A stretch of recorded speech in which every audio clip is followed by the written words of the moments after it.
Assalamualaikum warahmatullahi wabarakatuh. Halo teman-teman semuanya, nama saya Rida Fajrina dari jurusan Ekonomi Syariah UPN Veteran Jakarta. Baik, pada kesempatan kali ini saya akan membahas tentang konsep investasi syariah. Islam mendorong manusia untuk selalu mendayagunakan hartanya. Sumber daya yang dimiliki tidak boleh hanya disimpan, tetapi harus dijadikan sebagai aset produktif agar memberikan kemanfaatan bagi umat manusia. Dalam ekonomi syariah, kegiatan investasi sangat dianjurkan. Namun, investasi dalam ekonomi syariah bukan berarti semata-mata memperkaya diri sendiri dengan menghalalkan segala cara. Oleh karena itu, sebagai seorang muslim, maka perlu memperhatikan landasan etika Islam dalam permasalahan ekonomi, khususnya berinvestasi syariah. Landasan yang pertama adalah landasan tauhid. Sebagai landasan filosofis, landasan tauhid harus dijadikan fondasi bagi setiap muslim dalam segala aspek kehidupan. Salah satunya adalah aspek ekonomi. Tauhid merupakan pembeda umat muslim dengan umat yang lain, sekaligus sebagai hubungan vertikal dalam agama Islam, yaitu hubungan seorang hamba dengan Tuhannya atau yang biasa disebut hablum minallah. Tauhid yang bermakna keyakinan secara menyeluruh dan murni terhadap keesaan Allah Subhanahu wa taala. Lalu yang kedua ada landasan keadilan dan kesejajaran. Islam sangat menjunjung tinggi keadilan, terutama dalam aspek ekonomi. Semua pihak yang terlibat dalam perekonomian berhak merasakan keadilan tanpa pandang bulu. Apabila landasan keadilan diterapkan dalam ekonomi, akan memiliki pokok berupa pembagian manfaat ekonomi kepada semua pihak yang terlibat. Kesejajaran juga merupakan aspek yang tidak boleh disepelekan. Dalam ekonomi, Islam melarang terjadinya siklus perekonomian yang hanya tertuju pada segelintir orang. Semua orang memiliki kedudukan yang sejajar dalam ekonomi dan berhak berperan dalam siklus ekonomi. Selanjutnya, landasan kehendak bebas. Manusia dilahirkan dengan dua kelebihan, yaitu akal dan nafsu. Dan dua kelebihan inilah yang mendorong manusia untuk memiliki kehendaknya sendiri. Islam membebaskan setiap manusia untuk menentukan pilihannya, baik salah ataupun benar. Tidak ada yang bisa membatasi manusia dalam meraih kebebasan untuk dirinya. Lalu yang terakhir ada landasan pertanggungjawaban. Landasan pertanggungjawaban merupakan pelengkap dari landasan kebebasan. Manusia telah diberikan kebebasan untuk menentukan pilihannya, tapi juga memiliki tanggung jawab terhadap hal yang sudah dipilih dan diperbuatnya. Selanjutnya masuk kepada pola investasi syariah. Investasi dalam ekonomi syariah menggunakan dua pola, yaitu pola penyertaan modal dan pola kemitraan dengan akad musyarakah dan mudharabah. Dasar dari akad musyarakah adalah keinginan dari para pelaku usaha untuk bekerja sama agar nilai aset yang mereka miliki semakin meningkat. Musyarakah melingkupi semua bentuk usaha yang terdiri dari dua pihak atau lebih yang bekerja sama menyatukan seluruh bentuk sumber daya yang mereka miliki, baik yang berwujud maupun tidak. Adapun sumber daya yang dapat dikontribusikan dari masing-masing pemilik usaha bisa berupa dana, keahlian, kewirausahaan, barang dagangan, peralatan, nama baik, kepemilikan, kepercayaan atau reputasi, dan barang-barang lainnya yang dapat dinilai dengan uang. Sementara mudharabah adalah akad investasi yang dilakukan oleh kedua belah pihak, yaitu pemilik modal atau sohibul mal dan pengelola modal atau mudharib. Pemilik modal memberikan modal sebesar 100% kepada pengelola modal, kemudian dikelola menggunakan keahlian yang dimilikinya. Jadi teman-teman semua pasti udah tahu nih apa bedanya akad mudharabah dan musyarakah.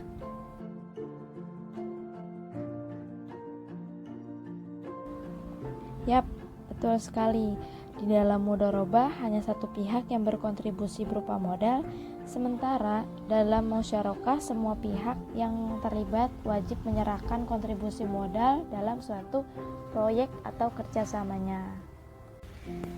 Nah, perlu diketahui bahwa konsep Islam menunjukkan bahwa semua harta benda dan alat produksi hakikatnya adalah mutlak milik Allah Subhanahu wa taala.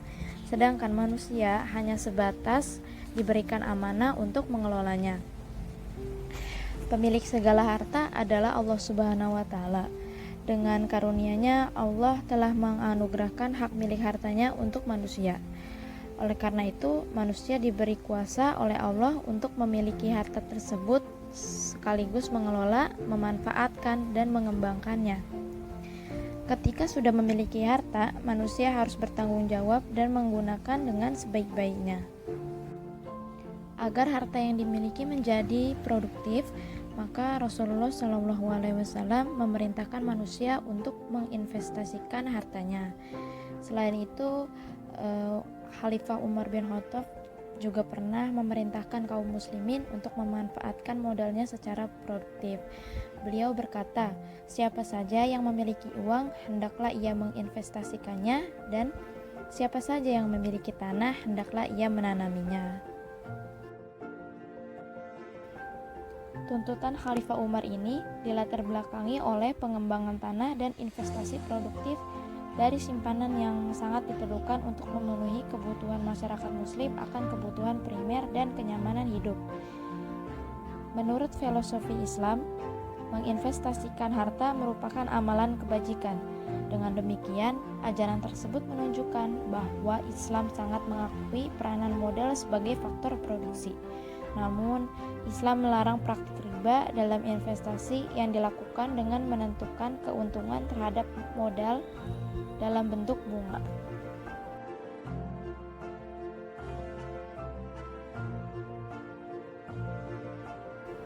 Maka dari itu, untuk menghindari bunga, umat Islam didorong untuk melakukan pembiayaan sebagai investor melalui penyertaan modal dan pembiayaan melalui qardul hasan. Selanjutnya, proses investasi syariah. Proses investasi menunjukkan bagaimana seharusnya seorang investor membuat keputusan investasi pada sekuritas, yaitu sekuritas apa yang akan dipilih, seberapa banyak investasi tersebut, dan kapan investasi akan dilakukan. Untuk mengambil keputusan itu, diperlukan langkah-langkah sebagai berikut. Yang pertama, menentukan tujuan investasi. Ada 3 hal yang dipertimbangkan dalam menentukan tujuan investasi. Yang pertama itu mempertimbangkan tingkat imbal hasil yang diharapkan. Lalu yang kedua, mempertimbangkan tingkat resiko dan mempertimbangkan ketersediaan jumlah dana yang akan diinvestasikan. Lalu proses yang kedua, melakukan analisis sekuritas. Tahap ini berarti melakukan analisis terhadap suatu efek atau sekelompok efek. Salah satu tujuan melakukan analisis sekuritas adalah untuk mengidentifikasikan efek salah harga. Apakah harganya terlalu tinggi atau terlalu rendah? Yang ketiga, pembentukan portofolio. Portofolio adalah sekumpulan investasi. Pada tahap ini dilakukan penyeleksian terhadap sekuritas yang akan dipilih, kemudian menentukan porsi dana yang akan diinvestasikan pada masing-masing sekuritas. Lalu yang keempat, melakukan revisi portofolio. Tahap ini dilakukan saat pemodal merasa bahwa portofolio yang dimilikinya tidak optimal, sehingga dilakukan perubahan terhadap sekuritas-sekuritas dalam sebuah portofolio. Lalu yang keenam, evaluasi kinerja portofolio. Ini adalah tahap akhir dalam proses investasi syariah. Pada tahap ini diadakan penilaian terhadap kinerja portofolio yang mencakup tingkat keuntungan yang diperoleh dan resiko yang ditanggung pemodal. Selanjutnya, prinsip-prinsip umum investasi syariah. Yang pertama, ada prinsip halal dan baik atau thayyib. Allah Subhanahu wa Ta'ala berfirman dalam surat Al-Baqarah ayat 168. يا أيها الناس كلوا مما في الأرض حلالا طيبا ولا تتبعوا خطوات الشيطان إنه لكم عدو مبين. Hai sekalian manusia, makanlah dari makanan yang halal dan baik yang terdapat di bumi, dan janganlah kamu mengikuti langkah-langkah setan. Sesungguhnya setan itu musuh yang nyata bagimu. Ayat tersebut menjelaskan bahwa kegiatan investasi dan pembiayaan hanya dapat ditujukan pada aset dan kegiatan usaha yang halal, bermanfaat dan tidak membahayakan, serta tidak dilakukan dengan cara yang batil. Prinsip selanjutnya adalah menghindari maghrib atau maisir, goror, riba. Adanya praktik goror, maisir, dan riba dalam investasi bisa membawa kerugian dan menzolimi salah satu pihak. Penyebabnya adalah goror dan maisir telah menutup transparansi kegiatan investasi. Proses investasi dan keuntungan yang diperoleh tidak diketahui secara pasti dan jelas. Oleh karena itu, bagi emiten dan investor diupayakan untuk menghindari risiko yang tidak dapat diembannya. Yang ketiga, prinsip keadilan dan persamaan. Mendapatkan laba adalah tujuan dalam kegiatan bisnis, termasuk kegiatan investasi. Investasi dalam Islam mengharuskan pelakunya untuk bertindak wajar dengan melakukan cara yang benar menurut Islam. Keuntungan tetap bisa diperoleh melalui jalan yang baik dan diridhoi Allah Subhanahu wa Ta'ala. Inilah yang membedakan investasi syariah dengan investasi yang lain. Tujuan utama dari investasi syariah adalah mendapatkan keuntungan dengan cara yang baik dan benar sesuai tuntutan Islam dan mendapat ridho Allah. Oleh karena itu, Islam melarang segala macam jenis usaha yang berbasis pada praktik riba. Hal ini dikarenakan riba merupakan instrumen transaksi bisnis yang bersifat tidak adil, diskriminatif, dan eksploitatif. Sementara investasi konvensional hanya mementingkan keuntungan semata tanpa peduli jalan yang ditempuhnya batil atau tidak. Allah berfirman dalam surat Al-A'raf ayat 29. Qul amara rabbi bil qist wa aqimu wujuhakum 'inda kulli masjidin wad'uuhu mukhlishina lahud-din kama bada'akum ta'udun. Katakanlah, Tuhanku menyuruhku berlaku adil.